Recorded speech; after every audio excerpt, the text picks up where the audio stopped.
बिस्मिल्लाहिर्रहमानिर्रहीम। हज़रत आज मुख्तसर बुखारी शरीफ की हदीस नंबर 224 का मुताला करेंगे और ये तरतीब के लिहाज से बुखारी शरीफ की हदीस नंबर 335 है। किताबुल हैज़ के बाद अब हम किताबुत तयम्मुम का मुताला कर रहे हैं और ये किताबुत तयम्मुम की दूसरी हदीस है। अन जाबिर इब्न अब्दुल्लाह रज़ियल्लाहु अन्हुमा अन्ना नबी सल्लल्लाहु अलैहि वसल्लम क़ाल ऊतीतु खम्सन लम युअतहुन्ना अहदुन क़ब्ली नुसिरतु बिर्रुअबि मसीरत शहरिन वजुइलतु लियल अर्दु मस्जिदन व तुहूरन फ़अय्युमा रजुलुम मिन उम्मती अदरकतहु स्सलातु फलयुसल्लि व उहिल्लत लियल मगानिमु वलम तहिल्ला लिअहदिन क़ब्ली व ऊतीतु शफ़ाअत व कान नबिय्यु युबअसु इला कौमिही खास्सतन व बुइस्तु इला अन्नासि आम्मतन। रवाहुल बुखारी। हज़रत जाबिर बिन अब्दुल्ला रज़ियल्लाहु ताला अन्हुमा फरमाते हैं कि नबी अकरम सल्लल्लाहु अलैहि वसल्लम ने फरमाया, मुझे 5 ऐसी चीज़ें दी गईं जो मुझसे पहले किसी पैगंबर को नहीं दी गईं। उनमें से एक ये है कि मुझे 1 महीने की मुसाफत से बज़रिए रौब मेरी मदद की गई। यानी एक शख्स जो दुश्मन होता था या कुफ़ार थे तो वो 1 माह की मुसाफत से इतने फ़ासले से ही नबी अकरम सल्लल्लाहु अलैहि वसल्लम का रौब उन पर तारी हो जाता था। दूसरी ये कि तमाम ज़मीन मेरे लिए मस्जिद बना दी गई और तमाम ज़मीन जो है वो तयम्मुम के लिए यानी वो पाक करने वाली बना दी गई। अब मेरी उम्मत में जिस शख्स पर नमाज का वक्त आ जाए तो उसे चाहिए कि वो नमाज़ पढ़े, चाहे वहाँ पर मस्जिद हो या ना हो, पानी हो या ना हो, तो वो मट्टी से तयम्मुम करे और ज़मीन पर जो है ना नमाज़ पढ़ सकता है। तो सारी ज़मीन उसके लिए अल्लाह ताला ने मस्जिद बना दी है। तीसरी ये कि मेरे लिए माल गनीमत को हलाल कर दिया गया, हालांकि इससे पहले किसी नबी के लिए माल गनीमत को हलाल नहीं किया गया था। चौथी ये कि मुझे शफ़ाअत की इजाज़त दी गई है, यानी क़यामत वाले दिन मैं अपनी उम्मत के लिए शफ़ाअत करूँगा। पाँचवीं ये कि इससे पहले जितने अम्बिया आए वो ख़ास इलाके और ख़ास कौम के लिए उनको मबूस किया जाता था, मगर मैं सब लोगों के लिए और पूरी इंसानियत के लिए मुझे मबूस किया गया है। तो ये हदीस जो है इसमें नबी अकरम सल्लल्लाहु अलैहि वसल्लम के 5 बुनियादी औसाफ बयान किए गए हैं। इसके अलावा भी अहादीस के अंदर नबी अकरम सल्लल्लाहु अलैहि वसल्लम के बहुत सारे औसाफ को बयान किया गया है और इन तमाम औसाफ का नतीजा क्या है और इन औसाफ के नतीजे में नबी अकरम सल्लल्लाहु अलैहि वसल्लम ने वो कौन से बड़े बड़े कारनामे हैं जो सरअंजाम दिए। यहाँ पर पहली बात ये फरमाई गई कि बाकी अम्बिया के मुकाबले में नबी सल्लल्लाहु अलैहि वसल्लम को ख़ास मुअज्जिज़ात और इनामात दिए गए और ये आप सल्लल्लाहु अलैहि वसल्लम पर अल्लाह का ख़ास करम था कि दुश्मन जितना भी यानी ताकतवर क्यों ना हो और तादाद में ज़्यादा ही क्यों ना हो, लेकिन उन पर दूर से ही नबी अकरम सल्लल्लाहु अलैहि वसल्लम का रौब तारी हो जाता था। और ये यानी 1 माह की मुसाफत का नबी सल्लल्लाहु अलैहि वसल्लम ने तस्करा किया कि इतने दूर से उनके ऊपर जो है वो यानी खौफ तारी हो जाता था। और कई मरतबा इस तरह से वाक़यात भी हैं कि नबी अकरम सल्लल्लाहु अलैहि वसल्लम आराम कर रहे हैं और एक काफिर आया और उसने तलवार उठाई और तलवार हाथ में लेकर कहा कि अब आपको मुझसे कौन बचाएगा। तो नबी सल्लल्लाहु अलैहि वसल्लम ने सिर्फ़ उनकी तरफ देखा और सिर्फ़ एक जुमला फरमाया कि अल्लाह मुझे बचाएगा। तो उस पर रौब तारी हो गया और कपकपी तारी हो गई और तलवार उसके हाथ से गिर गई। इसी तरीके से आया ये मुसाफत पैदल चलने वालों के लिहाज से नबी सल्लल्लाहु अलैहि वसल्लम ने इसका तयन किया, या फिर ऊँट उस दौर में सहराई जहाज़ उनको कहा जाता था, या घोड़ों की मुसाफत, या फिर उस दौर में एक और चीज़ जिसके ऊपर नबी अकरम सल्लल्लाहु अलैहि वसल्लम सवार होकर यानी फ़लस्तीन तक गए और वहाँ से आसमानी दुनिया और फिर अर्श तक गए, तो उसको बुराक कहते हैं। यानी कौन सी रफ्तार का जो है ना अंदाज़ा किया जाएगा। और अगर आज के दौर में देखा जाए तो तेज़ तरीन हमारी जो सवारी है वो जहाज़ है। तो जहाज़ अगर 1 महीने तक मुसाफत करे, तय करे, तो यानी इससे ये अंदाज़ा होता है कि जिस तरीके से नबी अकरम सल्लल्लाहु अलैहि वसल्लम को सारी इंसानियत के लिए रहमतुल लिल आलमीन बना के भेजा था, बिल्कुल इसी तरीके से नबी अकरम सल्लल्लाहु अलैहि वसल्लम का रौब भी इसी सतह का था। यानी सारी इंसानियत के ऊपर, सारे लोगों पर, हर चीज़ के ऊपर आप सल्लल्लाहु अलैहि वसल्लम का रौब उसी लिहाज से कायम था। दूसरा मौजज़ा नबी अकरम सल्लल्लाहु अलैहि वसल्लम को ये दिया गया कि आपके लिए सारी ज़मीन को मस्जिद करार दिया गया और सारी ज़मीन की मिट्टी को जो है वो पाक करार दिया गया, जिसके ज़रिए से इंसान तयम्मुम करके उससे सिंबॉलिक जो यानी तहारत है वो हासिल कर सकता है। असल तहारत तो ज़ाहिर है इंसान पानी से हासिल करता है, लेकिन इंसान के जहन और फ़िक्र को पाक करने के लिए और हुक्मी लिहाज से जो है नजासत से पाक करने के लिए और अलामती तौर पर उसको पाक करने के लिए अल्लाह ताला ने इस मिट्टी को जो है वो पाक करार दे दिया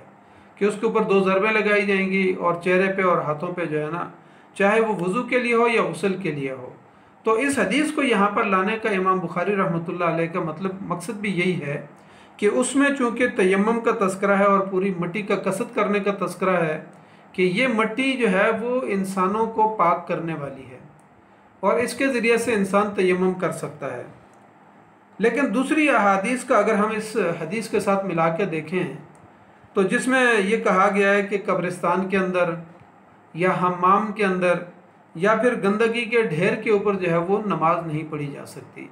या वो जगह जो है वो पाक करने वाली नहीं होगी, तो इसका मतलब यह है कि इन दोनों अहादीस के अंदर तारज़ कोई नहीं है, क्योंकि वो चीज़ें जो हैं, चाहे वो हम्माम है या गंदगी का ढेर है या कब्रिस्तान है, अगर किसी जगह से कब्रिस्तान को हटा दिया जाए या हम्माम को गिरा दिया जाए या फिर गंदगी के ढेर को हटा दिया जाए तो नीचे से जो ज़मीन है और मिट्टी है वो उसी तरह पाक करने वाली है। तो यानी वो आर्जी आवारिज़ हैं जिनकी वजह से नबी अकरम सल्लल्लाहु अलैहि वसल्लम ने उन मुकामात पर नमाज पढ़ने से मना किया है। बाकी सारी की सारी ज़मीन जो है वो पाक करने वाली है और सारी की सारी ज़मीन के ऊपर नमाज पढ़ी जा सकती है। तीसरे नंबर पर नबी सल्लल्लाहु अलैहि वसल्लम ने फरमाया कि माल गनीमत मेरे लिए हलाल किया गया। इससे पहले जितने भी अंबिया जंगें करते थे और उसमें जो माल गनीमत उनको मिलता था वो उसका इस्तेमाल करना हराम करार दिया गया था,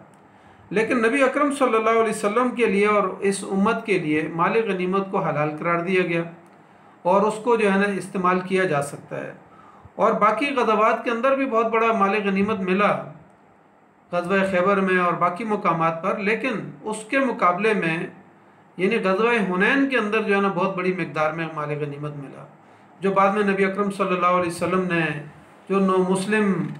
सहाबा थे या सरदारान मक्का थे उनमें वो सारा माल तकसीम किया।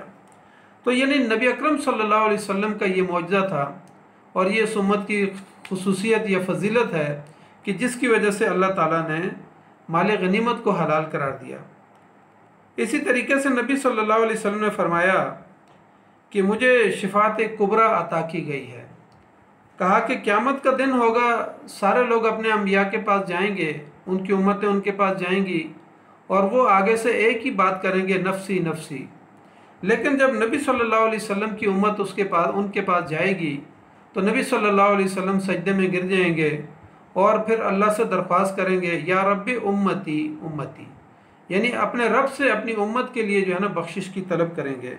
और एक हदीस में आप सल्लल्लाहु अलैहि वसल्लम ने फरमाया भी, मन काल ला इलाहा इल्लल्लाह दखल जन्ना, कि जो सिर्फ कलमा पढ़ ले, दायरे इस्लाम के अंदर आ जाए, अगर उसके गुनाह ज़्यादा होंगे तो जहन्नम में जाएगा और फिर नबी सल्लल्लाहु अलैहि वसल्लम की शिफात के ज़रिए से उसको जहन्नम से छुटकारा मिलेगा और जन्नत में जाएगा। एक दूसरी हदीस के अंदर भी इस तरह से वाक़या मिलता है कि आप सल्लल्लाहु अलैहि वसल्लम ने फरमाया कि क़यामत के दिन अल्लाह फ़ैसला करेगा, जन्नत वाले जन्नत में चले जाएंगे और जहन्नम वाले जहन्नम में जाएंगे। फिर अल्लाह ताला हुक्म देगा कि जिसके दिल में ईमान की रत्ती भी मौजूद है उसको जहन्नम से निकाल के लाया जाए। हदीस में आता है कि उनके जिस्म जल के अंगारे हो चुके होंगे, तो फिर उसके बाद एक चटियल मैदान के अंदर उनको डाला जाएगा और जन्नत वालों को कहा जाएगा कि इनके ऊपर आब हया या आब हयात डालें। तो कहा कि उनके जिस्म ऐसे उगेंगे जैसे नदी नाले के गिर्द एक छोटा सा बीज जर्द रंग का उगता है। तो इस तरीके से इंसान का जिस्म बहाल होना शुरू हो जाएगा और फिर जो है ना आखिर में वो अल्लाह से दरख्वास्त करेंगे कि ए अल्लाह हमारे चेहरों को जहन्नम की आग से फेर दे, और अल्लाह ताला उनके चेहरों को फेर देगा और फिर उन सबको नबी सल्लल्लाहु अलैहि वसल्लम की शिफात की वजह से उन सबको जन्नत में दाखिल कर देगा। ये नबी अकरम सल्लल्लाहु अलैहि वसल्लम का अपनी उम्मत के साथ प्यार और मोहब्बत, और ये अल्लाह ताला की तरफ से भी जो है ना इस उम्मत के ऊपर करम है कि नबी सल्लल्लाहु अलैहि वसल्लम अपनी उम्मत के लिए शिफात करेंगे। इसी तरीके से जो पांचवा इनाम इस हदीस के अंदर हमें हमारे सामने आया, इससे पहले जितने अम्बिया भी थे नबी सल्लल्लाहु अलैहि वसल्लम ने फरमाया, कहा कि वो अपनी मखसूस कौम के लिए और मखसूस इलाके के लिए अल्लाह ताला ने उनको भेजा था, लेकिन उसके मुकाबले में नबी सल्लल्लाहु अलैहि वसल्लम की तालीमात और आप सल्लल्लाहु अलैहि वसल्लम सारी उम्मत के लिए और सारी इंसानियत के लिए पैगंबर बना के भेजे गए हैं। और आप सल्लल्लाहु अलैहि वसल्लम की तालीमात भी कहा कि काफ़तल लिन्नास, तमाम इंसान जो दुनिया में मौजूद हैं या बाद में आने वाले हैं उनके लिए जो है ना नबी सल्लल्लाहु अलैहि वसल्लम की तालीमात हैं। और आप सल्लल्लाहु अलैहि वसल्लम को जिस तरीके से फरमाया कि रहमतल लिल आलमीन, तमाम जहान वालों के लिए, इंसानों के लिए, आने वाले इंसानों के लिए, जिन्नात के लिए और पूरी कायनात की हर मखलूक के लिए आप सल्लल्लाहु अलैहि वसल्लम रहमतल लिल आलमीन थे। तो इसका मतलब यह है कि आप सल्लल्लाहु अलैहि वसल्लम की तालीमात ने बाकी रहना है और क़यामत तक। इसी वजह से नबी सल्लल्लाहु अलैहि वसल्लम ने यानी मक्का मुकरमा से मदीना मुनव्वरा, ताइफ की वादी में आप गए, पत्थर खाए, फिर मदीना मुनव्वरा में गए, वहाँ जंगें हुई और उसके नतीजे में एक इस्लामी रियासत कायम हुई और खुलफाए राशिदीन ने उस निज़ाम को चला के दिखाया। इसलिए नबी सल्लल्लाहु अलैहि वसल्लम के ये सारे मौजज़ात जो हैं, इनके ज़रिए से एक अजीम इनकलाब बर्पा हुआ। इसी तरीके से नबी सल्लल्लाहु अलैहि वसल्लम की इसके अलावा मौजज़ात और इनामात और इस उम्मत की फजीलतें बाकी अहादीस के अंदर भी बयान हुई हैं। मसलन नबी सल्लल्लाहु अलैहि वसल्लम को कहा गया कि नबी सल्लल्लाहु अलैहि वसल्लम ने फरमाया कि मैं जवामिउल कलम हूँ, यानी बहुत थोड़े से अल्फाज में बोलता हूँ और उसमें मानी का समुंदर होता है। यानी नबी सल्लल्लाहु अलैहि वसल्लम बहुत मुख्तसर कलिमात बोलते और उसमें बहुत तवील जो है ना उसमें माने समो दिए जाते हैं। इसी तरीके से अहादीस के अंदर आता है कि नबी सल्लल्लाहु अलैहि वसल्लम ने फरमाया कि हमारी जो सफ़े हैं, यानी हम नमाज के लिए सफ़े बांधते हैं या बाकी कितार लगा के खड़े होते हैं, तो कहा कि ये सफ़े जिस तरीके से आसमानों पर फरिश्ते सफ़े बांधते हैं, तो हमारी सफ़े भी जो है ना उम्मत की सफ़े भी फरिश्तों की सफ़ों के साथ मुशाबे कर दी गई हैं। इसी तरीके से इमाम नसाई ने एक रवायत में बताया कि आप सल्लल्लाहु अलैहि वसल्लम ने फरमाया कि मुझे सूरह बकरा के जो आखिरी आयात हैं, ये अर्श के नीचे जो ख़जाने हैं उनमें से एक ख़जाना दिया गया है और ये सिर्फ जो है मेरी उम्मत को और मुझे दिया गया है, इसके अलावा किसी और को नहीं दिया गया। यानी ये जो आखिरी आयात हैं इनकी इतनी बड़ी फजीलत है। इसी तरीके से हज़रत अनस रज़ियल्लाहु ताला अन्हु फरमाते हैं कि नबी सल्लल्लाहु अलैहि वसल्लम ने फरमाया कि मुझे हौज़े कौसर दिया गया और जिसको यानी क़यामत वाले दिन वो पानी पिएगा उसको फिर उसके बाद प्यास नहीं लगेगी और नबी सल्लल्लाहु अलैहि वसल्लम की शिफात भी उसको नसीब हो जाएगी। इसके साथ नबी सल्लल्लाहु अलैहि वसल्लम ने फरमाया कि मुझे वो खसलतें दी गईं जो इससे पहले किसी नबी को जो है वो नहीं दी गईं। मुझे तमाम रुए ज़मीन के ख़जाने जो हैं उनकी चाबियाँ नबी सल्लल्लाहु अलैहि वसल्लम ने फरमाया कि वो मुझे दे दी गई हैं। यानी हदीस के अंदर ये भी आता है कि नबी सल्लल्लाहु अलैहि वसल्लम ने कभी माल दौलत अपने लिए नहीं रखा, जितना भी आता था सहाबा इकराम में तकसीम कर देते थे और सारी ज़िंदगी आप सल्लल्लाहु अलैहि वसल्लम ने अपने लिए तो फ़क्र ही पसंद किया, लेकिन जितना यानी माल आता था आप सल्लल्लाहु अलैहि वसल्लम उसको तकसीम कर देते थे। और एक हदीस में आप सल्लल्लाहु अलैहि वसल्लम ने फरमाया कि अगर मैं चाहूँ तो अल्लाह ये पहाड़ जो है मेरे लिए सोने और चांदी के बना दे, लेकिन नबी सल्लल्लाहु अलैहि वसल्लम ने अपने लिए वो फ़क्र को पसंद किया हुआ था। और फिर फरमाया कि मेरा नाम अहमद रखा गया, ये भी एक बहुत बड़ा मौजज़ा है और ये मुझे ख़ास तौर पर अता किया गया। और फिर फरमाया कि मेरी उम्मत को खैरुल उम्म, यानी दुनिया में जितनी भी उम्मतें आईं उनमें बेहतरीन उम्मत जो है मेरी यानी इस उम्मत को करार दिया गया है। इसके साथ साथ आप इसके अलावा अगर हम देखें तो आप सल्लल्लाहु अलैहि वसल्लम को अफजलुल मुरसलीन यानी अम्बिया में बेहतरीन जो है वो नबी और सबसे अफजल जो है वो मुरसलीन करार दिया गया। इसी तरीके से आप सल्लल्लाहु अलैहि वसल्लम को खातमुन नबिय्यीन करार दिया गया कि आप सल्लल्लाहु अलैहि वसल्लम के बाद अब कोई और नबी आने वाला नहीं है। आप सल्लल्लाहु अलैहि वसल्लम की उम्मत तमाम अम्बिया की उम्मतों से बड़ी उम्मत होगी और इस पर क़यामत वाले दिन नबी अकरम सल्लल्लाहु अलैहि वसल्लम फ़ख्र भी महसूस करेंगे। आप सल्लल्लाहु अलैहि वसल्लम तमाम अम्बिया के हक़ में गवाही देंगे कि उन्होंने अपनी अपनी उम्मतों, अब ये भी बहुत बड़ा मौजज़ा है कि नबी सल्लल्लाहु अलैहि वसल्लम से पहले जितने अम्बिया गुज़र गए उनके बारे में नबी सल्लल्लाहु अलैहि वसल्लम गवाही देंगे कि उन्होंने अपनी उम्मतों को तबलीग का जो है वो हक़ अदा किया और उनको पूरी पूरी मुकम्मल दावत दी। आप सल्लल्लाहु अलैहि वसल्लम की उम्मत को वज़ू के आज़ा में, यानी इससे पहले भी उम्मतें जो है वो वज़ू करती थीं लेकिन उनके आज़ा चमकेंगे नहीं, लेकिन नबी सल्लल्लाहु अलैहि वसल्लम की उम्मत को गुर्रल मुहज्जिलीन कहा गया कि उनके वज़ू के आज़ा जो है वो चमक रहे होंगे। और आप सल्लल्लाहु अलैहि वसल्लम ने दूसरी हदीस में फरमाया कि अपने आज़ा को और ज़्यादा चमकाओ, यानी जितना ज़्यादा तुम उसको चमका सकते हो, यानी बार बार वज़ू करो ताकि क़यामत वाले दिन जो है ना तुम्हारे आज़ा चमक रहे हों। और फिर फरमाया कि मैं अपनी उम्मत को अपने वज़ू के आज़ा की चमक से पहचानूँगा। क़यामत वाले दिन हम्द का जो झंडा है, हम्द व सना का, वो नबी अकरम सल्लल्लाहु अलैहि वसल्लम के हाथ में होगा और फिर नबी सल्लल्लाहु अलैहि वसल्लम की शरीयत जो है वो क़यामत तक बाकी रहेगी। कुरान मजीद को मौजज़ा करार दिया गया।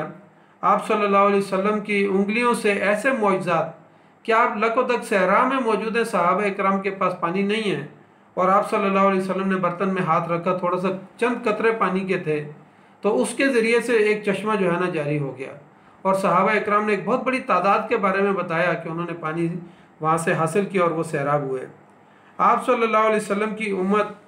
की बख्शिश के लिए लैलतुल क़द्र एक रात, लेकिन उसकी बरकत और उसकी फजीलत इतनी है कि 85 साल के बराबर जो है एक आदमी इबादत करे तो एक रात के चंद घंटे खड़े होकर अगर वो इबादत करे तो अल्लाह ताला ने उसको बख्शिश का ज़रिया बना दिया है।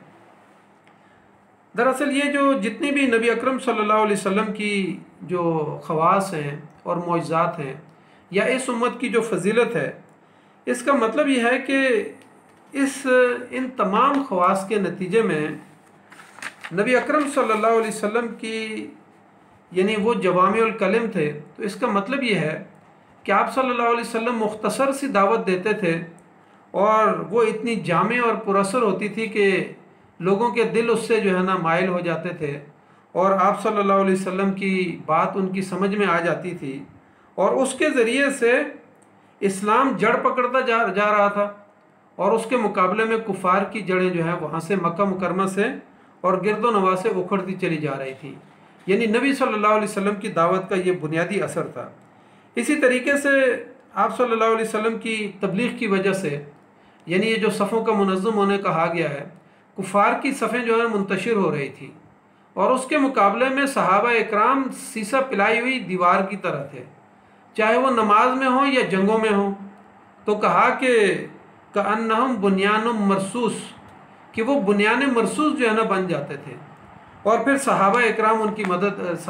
की मदद के लिए फरिश्ते भी आसमानों से उतरते थे। तो फिर फरमाया कि सहाबा इकराम ऐसे थे कि रहमा बैनहुम और अशिद्दा अलल कुफ़ार व रहमा बैनहुम, कि कुफ़ार के ऊपर वो सख्त थे और आपस में जो है ना नरम थे। और ये आप सल्लल्लाहु अलैहि वसल्लम के रहमतुल लिल आलमीन होने की वजह से थी कि दूसरी जगह फरमाया कि फ़बिमा रहमतिन मिनल्लाहि लिन्ता लहुम वलौ कुन्ता फ़ज़्ज़न गलीज़ल क़ल्बि लन्फ़ज़्ज़ू मिन हौलिक, कि अगर आप अल्लाह की रहमत और फजल की वजह से नरम खून ना होते तो ये सारे सहाबा इकराम छट जाते। यानी वो सफ़ें जो जुड़ती चली जा रही थी वो आप सल्लल्लाहु अलैहि वसल्लम के प्यार और मोहब्बत और नरमी और इखलास की वजह से जुड़ती चली जा रही थी। कुफ़ार जो है वो अपनी सरदारियों और माल और दौलत जो है वो ज़ाहिर है उनको वो समझ आ रही थी कि उनका माल और दौलत लुटता चला जा रहा है और उसके मुकाबले में वो अपने माल और दौलत को बचाने की कोशिश करते थे। लेकिन नबी सल्लल्लाहु अलैहि वसल्लम ने कहा कि ये सारे ख़जाने अल्लाह ने मेरे हाथ में रख दिए थे, लेकिन जितना भी माल नबी सल्लल्लाहु अलैहि वसल्लम के पास आता था तो आप सल्लल्लाहु अलैहि वसल्लम इस्लाम की तबलीग के लिए और इस्लाम की इशाअत के लिए और सहाबा इकराम के साथ प्यार और मोहब्बत की खातिर उस सारे माल को तकसीम कर देते थे। कुफ़ार पर जो है ना इस्लाम और नबी अकरम सल्लल्लाहु अलैहि वसल्लम की वजह से एक रौब और दबदबा और उनके ऊपर कपकपी तारी थी, और उसकी वजह से यानी सहाबा इकराम और नबी अकरम सल्लल्लाहु अलैहि वसल्लम के ख़िलाफ़ वो जमा हो जाते थे और साजिशें करते थे। और जब नबी सल्लल्लाहु अलैहि वसल्लम मदीना मुनव्वरा में हिजरत कर गए तो फिर उसके बाद ग़ज़वा-ए बदर और ग़ज़वा-ए उहद और ग़ज़वा-ए खंदक और बड़े बड़े लश्कर उन्होंने तैयार किए, लेकिन उनके दिलों में खौफ हमेशा तारी रहा कि नबी सल्लल्लाहु अलैहि वसल्लम से हम ये जंग जीत नहीं सकते, और इसी वजह से वो हर मौके पे जो है ना उनको शिकस्त हुई। तो ये नबी सल्लल्लाहु अलैहि वसल्लम का बहुत बड़ा मौजज़ा था। और फिर यहाँ पर ये भी कहा गया कि नबी सल्लल्लाहु अलैहि वसल्लम के लिए ग़ज़वात, ये जो माल गनीमत था उसको हलाल करार दिया गया। तो सबसे बड़ा माल गनीमत जो है ना ग़ज़वा-ए हुनैन में मिला। फ़तह मक्का के बाद जो नौ मुस्लिम थे, नबी सल्लल्लाहु अलैहि वसल्लम ने वो सारा माल मक्का के सरदारों में और नौ मुस्लिम जो सहाबा थे उनमें तकसीम कर दिया। दरअसल ये सारे के सारे जो औसाफ हैं आज हमारे लिए, इस्लामी तहरीकात के लिए, हमारे लिए एक नमूना है कि नबी सल्लल्लाहु अलैहि वसल्लम के और सहाबा इकराम के इन औसाफ के नतीजे में दुनिया में एक इस्लामी रियासत कायम हुई, और नबी सल्लल्लाहु अलैहि वसल्लम ने उस इस्लामी रियासत की बुनियादें कायम की, और फिर खुलफाए राशिदीन ने उसको चला के दिखाया। तो तभी तो अल्लाह की नबी सल्लल्लाहु अलैहि वसल्लम की तालीमात और कुरान की तालीमात क़यामत तक जारी रहेंगी। आज की दुनिया में भी अगर इन तालीमात को जारी रहना है तो यहाँ पे जद्दोजहद करनी होगी। नबी सल्लल्लाहु अलैहि वसल्लम के इन औसाफ के मुताबिक अफराद को, जमातों को अपने अंदर ये औसाफ पैदा करके तो हमें रहनुमाई हासिल करनी होगी, क्योंकि नबी अकरम सल्लल्लाहु अलैहि वसल्लम का सबसे बड़ा मौजज़ा यह है कि आप सल्लल्लाहु अलैहि वसल्लम ने 23 साल के अंदर अरब की काया पलट दी, और अल्लाह के दीन के मुकाबले में जितने अदियान थे सबको जो है ना जड़ से उखाड़ के फेंक दिया, और अल्लाह के दीन को जो है ना इस दुनिया में कायम कर दिया। आज भी नबी सल्लल्लाहु अलैहि वसल्लम के इन औसाफ को, जिनको कुरान ने कहा कि लक़द कान लकुम फ़ी रसूलिल्लाहि उस्वतुन हसना, तो ये सारे के सारे जो उस्वा है नबी सल्लल्लाहु अलैहि वसल्लम का, ये हमारे लिए, अफराद के लिए, जमातों के लिए, ख़ानदानों के लिए और तहरीकात इस्लामी के लिए नमूना है। आज अगर हमने जिहाद करना है तो नबी सल्लल्लाहु अलैहि वसल्लम की सीरत के मुताबिक करना है, दावत देनी है तो सीरत के मुताबिक देनी है, बुनियान मरसूस बनना है तो सीरत के मुताबिक बनना है, माल गनीमत तकसीम होना है तो सीरत के मुताबिक तकसीम होना है। क़यामत तक नबी सल्लल्लाहु अलैहि वसल्लम की तालीमात इन औसाफ के नतीजे में ही बाकी रह सकती है। इसलिए आज हमारे लिए इस हदीस के अंदर बहुत बड़ी रहनुमाई है कि सिर्फ हमने सवाब के लिए और नबी सल्लल्लाहु अलैहि वसल्लम की खुसूसियात के लिए इन मौजज़ात को बयान नहीं करना, बल्कि उनको अपनी अमली ज़िंदगी में और अपनी तहरीकी ज़िंदगी में और अपनी जमाती ज़िंदगी के अंदर इन औसाफ को लेके आना है, जिसके नतीजे में जो है ना बुनियान मरसूस हम बनेंगे और दिलों के अंदर मोहब्बत पैदा होगी, और फिर उसके नतीजे में अल्लाह ताला इंसानों के दिलों में आपकी मोहब्बत पैदा करेगा, और फिर आप इस्लामी इनकलाब जो है ना माशरे के अंदर ला सकेंगे। तो नबी सल्लल्लाहु अलैहि वसल्लम के इस मुआज़े को आज दुनिया में दोबारा से कायम होना है। नबी सल्लल्लाहु अलैहि वसल्लम ने ख़ुद पेशन गोई फरमाई है कि खिलाफत आला मिनहाज नबूवत दोबारा होगा, लेकिन किसने करना है, किसने उसके लिए मेहनत करनी है, ये हर इंसान की आजमाइश है कि वो उसके लिए माल खर्च करे, वो उसके लिए वक्त दे, उसके लिए सलाहियतें, तो फिर उनकी निस्बत जो है ना सहाबा इकराम के साथ जाके मिल जाती है। तो अल्लाह ताला से हम दुआ करते हैं कि नबी सल्लल्लाहु अलैहि वसल्लम की इन खुसूसियात को हमें अपनी अमली ज़िंदगी के अंदर अपने अंदर लाने की तौफीक अता फरमाए। जज़ाकल्लाहु खैर। अस्सलामु अलैकुम व रहमतुल्लाहि व बरकातुहू।